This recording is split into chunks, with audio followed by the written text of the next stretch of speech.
Hello everybody and welcome back to a brand new episode of NASCAR Heat 3 Career Mode. Today we are going to Martinsville in the Cup Series as the Xfinity Series has their final off week before we head into the final 3 races of the season. We come into Martinsville, a track that I haven't won at but I've run pretty well at in the past, and lap traffic is certainly going to be an issue in today's race. We know that for sure, just like it is at a few tracks here and there. But we came to qualifying in Martinsville, made it to the second session. Not the best qualifying effort for myself as we head down into turns 3 and 4 on our hot lap now. As we come out of turn 4 down the front straightaway, we would come across the line to set a 19.399, and I decided to go and try to make a second fast lap, but we would end up getting into the back of Ross Chastain, so I would have to call the lap there, and we qualified P13 in Martinsville. So let's see if we can work our way forwards here.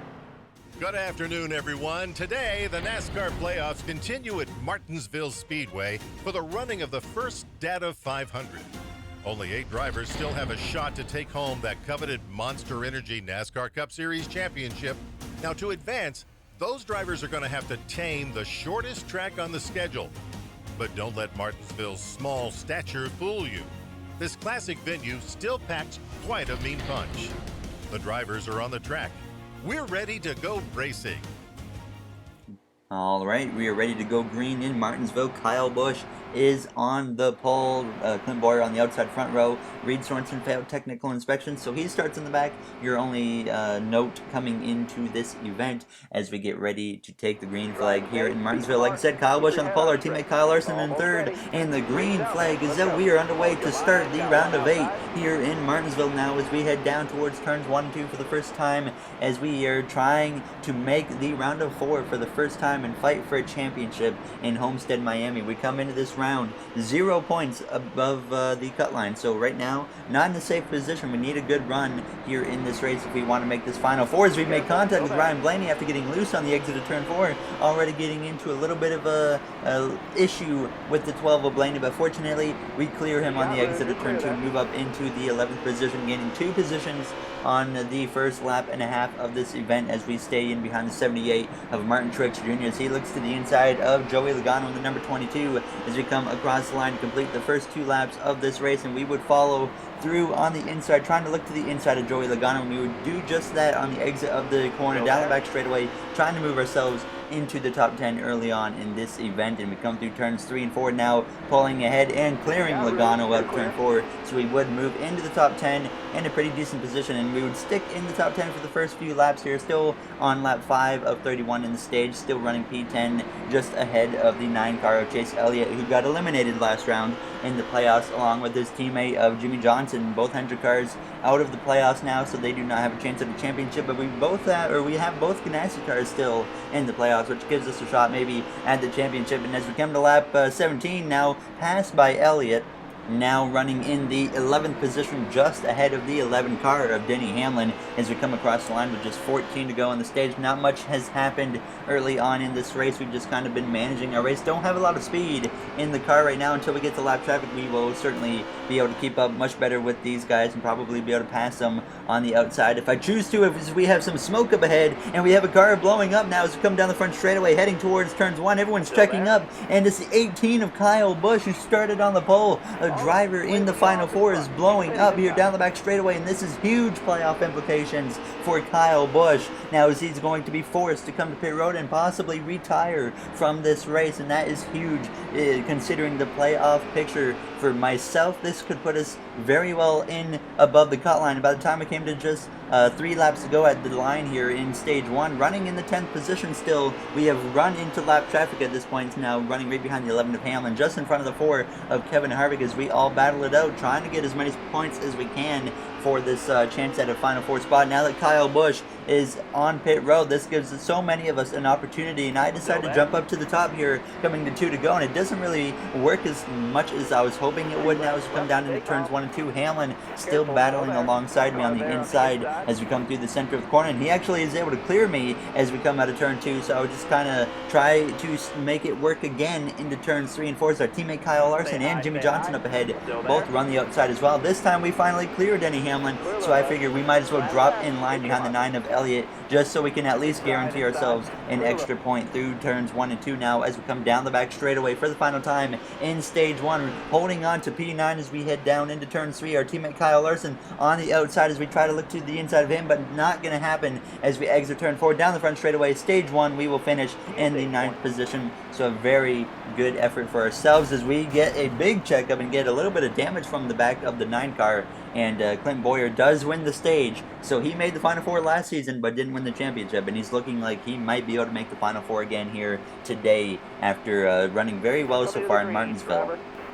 And we get ready to start stage 2 behind our teammate Kyle Larson. The green flag is back out, and stage 2 is underway as we head down towards turns 1, starting on this inside line. So this is obviously going to allow me to move my way forwards as we already passed Chase Elliott in the number 9, looking to the inside of the 19 of Daniel Suarez. His final few races in that 19 Aris Toyota Camry for Joe Gibbs Racing as we come through turns 3 and 4, trying to pull ahead of him as we come down the front straightaway, moving into the 7th position now as we head down into turns 1 behind our teammate of Kyle Larson. Jimmy Johnson, the 7-time champ, stuck on that outside. Many wins for himself at this racetrack, but right now it's not looking like he's going to add any wins to that total in Martinsville as he's on a 2-win season. He's got 3 wins so far, I believe, in our career mode as he tries to make a 4, but we clear him on the exit of the corner across the line. 28 to go on the second stage as we move up into the 6th position behind Kyle Larson as he tries to also make this Final 4 as he came into this round not very good on points though as we come to lap 12 of 30 in the stage, running behind Larson, still now in P5 though as we head down into turns 1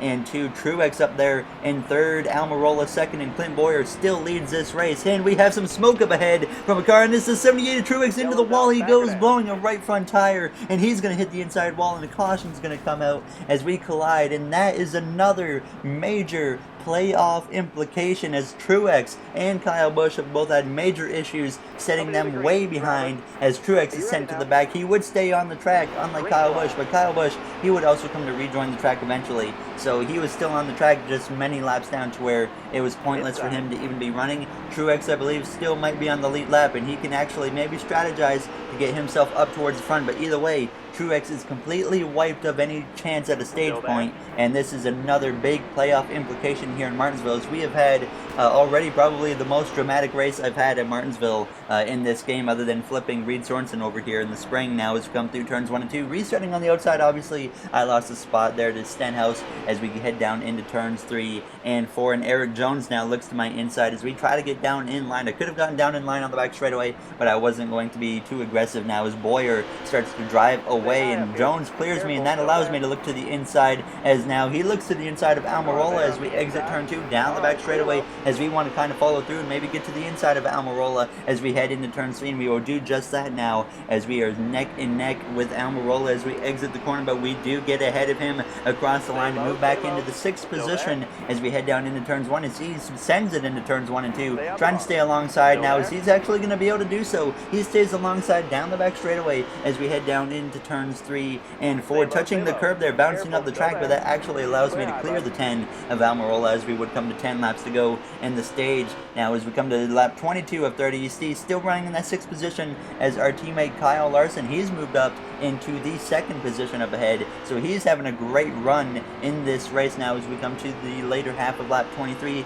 ahead of Denny Hamlin into turns 3 and 4, behind Eric Jones and Ricky Stenhouse Jr., and we have a car spun around us. The 24 William Byron spun in the middle of the track, and that is certainly not good, and somehow no caution would get called for that because NASCAR heat logic, of course. I cannot believe that they didn't call a caution by the time we came to just 3 to go, approaching 2 to go in the stage, still in 6th, all over the bumper of Eric Jones now, looking to his right-hand side as we hit 2 laps to go in stage 2, trying to get any point we can before this thing ends. Now as we exit turn 2, they are starting to catch lap traffic up ahead, but that's not going to really be a factor as we head down into turns 3 and 4. Now looking to the outside of the 20 of Eric Jones as we exit turn 4, coming to the white flag in the stage on his outside. The white flag in stage 2 is in the air as we try to fight for a top 5 now as Denny Hamlin sends it in, but we are able to keep clear of him now as we come down the back straightaway for the final time in stage 2. Looking to that outside of Jones as we send it in deep one more time, trying to make it happen, but as we come out of turn 4, Jones is going to be able to hang on, and we will come through to finish 6th in the stage as Clint Boyer wins stage 2 as well. So a great start to this race for the 14 Stuart Haas Racing driver of Clint Boyer. So he's likely going to be very well in on points right now, and we would come to pit road and take 4 tires and 2 cans of fuel. We would lose 5 spots because 5 cars stayed out, including Martin Truex Jr. as the green flag is back out. The final stage is underway here in Martinsville. Trevor Bayne and Paul Menard both stayed out as well, as including Bubba Wallace. So a bit of a shakeup at the front, and really they might have a realistic chance of staying up front because the AI are so committed to running that bottom line at this track. That's why they never pass the AI. So I think Trevor Bayne or Paul Menard really do actually have a good chance of maybe winning this race as we come down into turns 1 and 2, back into the top 10. Eric Jones on my bumper as we look to the inside of Daniel Suarez as we exit turn 2. He has had a great run in this race as we come down the back straightaway into turns 3 side by side with the 19 of Suarez as we do clear him on the exit of turn 4 to take the 9th position away as Trevor Bayne and Paul Menard try to run away with the front 2 positions now as we head down into turns 1 and 2. Boyer down here in 8th after dominating for the first 2 stages, so he's not in a great position, but obviously the points he accumulated in the first 2 stages can definitely make up for the points he's currently losing here in this final stage. As he looks to the inside of the 22 of Joey Logano as we're going to try and do the same as we head down into turns 1 and 2. Now is Logano stuck on that outside as we exit turn 2, looking to his left hand side down the back straightaway on his door as we head down into turns 3. He's going to continue to be stuck up there just like Daniel Suarez behind us. He's stuck on the outside line as we clear Logano to take the 8th position away, and really there's not a lot of time left in this race. It's only 52 laps. It sounds like a lot, but Martinsville, that's really probably a 16-17 minute stint as we come out of turn 2 trying to pass Boyer, and we would finally get past him and take 7th place away by the time we came to lap 86 as Stenhouse finally getting to the inside of Bubba Wallace as these cars that stayed out at the end of the stage are certainly keeping their ground, and so is Martin Truex Jr. is making a huge rebound right now after completely losing any chance at stage 2 points. And we've been put into an interesting situation with Kyle Busch and Truex's issues to where I almost don't want to risk doing anything too risky because I don't want to give away any points right now because I know with the issues that they've had, we are in a good points position. We very well might be well above the cut line right now when it comes to the final 4, and by the time we come to lap 89, approaching lap 90, still running in that 6th position behind the 17 of Stenhouse, not really able to get by him as we come out of turn 4, trying to look to his inside here into turns 1, but he's going to close in on the inside and not allow me to make that move as we exit turn 2, certainly getting a little aggravated running behind the 17, and by the time we come to lap 95, still in the same position, but this time we set him up for a better exit on turn 2 down the back straightaways. We look to his inside going into turn 3, and we finally are able to make the move and pass the 17 of Ricky Stenhouse Jr. after being held up by him for a good 10 to 15 laps. I just couldn't get by him as we head down into turns 1 and 2, but we finally made it happen, and we're into the top 5 at this point in the race, but not much time left in this race. By the time we come to lap 102, just over 20 laps to go, we have caught these cars, the leaders. They're stuck in lap traffic. Our teammate Larson 3rd, Truex 2nd, last season's champion, and Paul Menard leading this race as he did get a win last season, I believe in Texas if I remember correctly. So he is in great shape right now, looking for career win number 3 as we look to the outside of our teammate Kyle Larson, but unable to make that work. And I really started to struggle once I got into this position. We came to 20 laps to go. Still stuck behind the 42, the 78, and the 21 of Larson, Truex, and Menard. And now the 17 of Ricky Stenhouse Jr. He's stuck with us. He's joined the party as well now as DJ Kennington, a fellow Canadian, leads this little group of cars that are just holding up the leaders as usual here in Martinsville, as I just right now fell in line, kind of making sure I don't make something or make a stupid move, as we just didn't have the speed to make a move on the outside. So I felt like what's the point of trying it this early? And by the time we come to lap 115, just 11 to go, looking to 10 to go, a chance to maybe look to the inside of our teammate Kyle Larson, but he's going to shut the door as I could not quite send it up his inside as we give him a little bit of a shot to the bumper as we come to just 10 laps to go in Martinsville, running in the top 5. We are very good when it comes to points if we can finish here, so certainly a great day if we can finish out this race in the position that we're in, or even better now as we head down into turns 3 and 4, right on the bumper, hitting the 42 of our teammate Kyle Larson once again and getting into him even more as we exit turn 4 with a chance to maybe look to his outside, but couldn't make it happen, as we would still not be able to make that outside work for us as we come through turns 3 and 4. This time, 7 laps to go at the line, and it just wasn't happening. And by the time we came to lap 123, in the exact same position as we come to just 2 laps to go in this race, Paul Menard in position to win his 3rd career race, the Indianapolis, or the Brickyard 400 in Indianapolis back in 2011, and then the win in our career mode last season. And now he tries to do it again as we come through turns 3 and 4. The white flag is waiting on him as we get into the back of our teammate Larson once again, and I felt like we at least had to try and make a move on the outside of it. Even if we give up a point or two, we need to at least try something as we come through turns 1 and 2. Menard continues to lead as we try to get to the outside of our teammate Larson, but it's not working as we get in the wall as well as we come down the back straightaway for the final time, going into turns 3 and 4, finally sending it up the outside of Larson. He blows an engine on the exit of the corner. Kyle Larson blows up in the final lap, and we come through to finish 3rd as our teammate Larson runs into issues in the final corner, but he would actually come through still to actually finish in the 4th position. Very fortunately for him, because that could have went wrong if that would have happened, say, 5 seconds earlier or something. So he escaped one there, because he certainly could have been in huge jeopardy, as Kyle Busch finished 39th, 1 lap down, and that is really going to put him in a tough situation points-wise. There you see the playoff grid. Truex, Boyer, Harvick, myself in the final 4. We are 16 points above Kyle Larson, who's the first guy out. Kyle Busch and Denny Hamlin realistically in must-win situations, and really Brad Keselowski, he might be in a must-win situation as well when we go into these final 2 races before the final 4 race at Homestead, Miami.